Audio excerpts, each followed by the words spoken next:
Nobody talks about this. It's been a thought in my mind forever. Like, no one's talking about, like, judo's in the gi, wrestling's in shoes. No-gi jiu-jitsu has neither of those. Going on a schizophrenic rant real quick. Something about, like, translating wrestling over to no-gi jiu-jitsu and then, like, judo to no-gi jiu-jitsu, it's like, you can't do both of them fully because judo is, like, really taught from the gi and then wrestling is taught in shoes. It's way harder wrestling without shoes. You don't have the same, like, grip to, like, snap. Oh, my knee's a little fucked up. But, like, you don't have the same grip to, like, snap and everything. You don't really have the same grip to, like, chase behind, fucking sprawl and shit. And I feel like that's why, like, judo guys are super successful, too, in no-gi.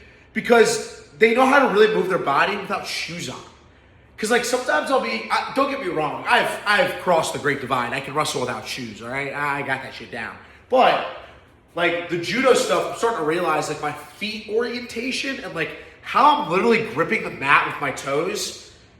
It's like, now I understand why they're so straight up and the footwork's kind of like this. Like, you got to be really good at, like, bouncing on one foot and, like, moving your hips on one foot, like, going one way and sweeping the other way, and, like, throwing your hips. Like, you got to get good at shit like moving here, 1-2 bang, like, shit like that. Like, and in wrestling, it's lower and wider and quicker and more explosive because you have shoes on, and there's no points for, like, actually throwing someone. You have to put them on the mat, in classic wrestling at least. So, like, there's a weird fucking fine line of, like, what skill set to take from each group, right? So in wrestling, like, the leg attacks will always be, wrestling leg attacks will always be number one. If you want to, like, attack below the knee or below the hip, wrestle.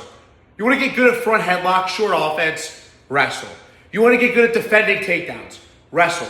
If you want to get good at, like, manipulating balance and getting people off balance to take them down, or you want to get good at, like, just kind of tripping people, like, kind of being slick with it, that's more judo. Judo's more of, like, these low effort, low risk, high reward takedowns because you're not really putting your head in danger. You're not really giving up too much, like, leg exposure. I feel like when you do judo moves, like, a lot of it's quick, like bang sasai, some shit like that, like fucking uchimata, fucking harai goshi. Like, it's all about, like, timing and super swift, as wrestling is a lot of, like, grinding and explosion. So I don't know where I was going with this, but it's been so, like, you have to mix them together. And the way you do that is with, like, just trial and error. Like, dude, having an underhook and an overhook is a counterintuitive thing. Like, I don't know how to put it into words, but, like, both of you have something good if you know how to use it. The judo guys are really good with overhooks. The wrestlers are really good with underhooks. So, like, you got to kind of learn each other's game. I don't know. I'm done. I feel like I'm going on in circles at this point, but, you know, that's it.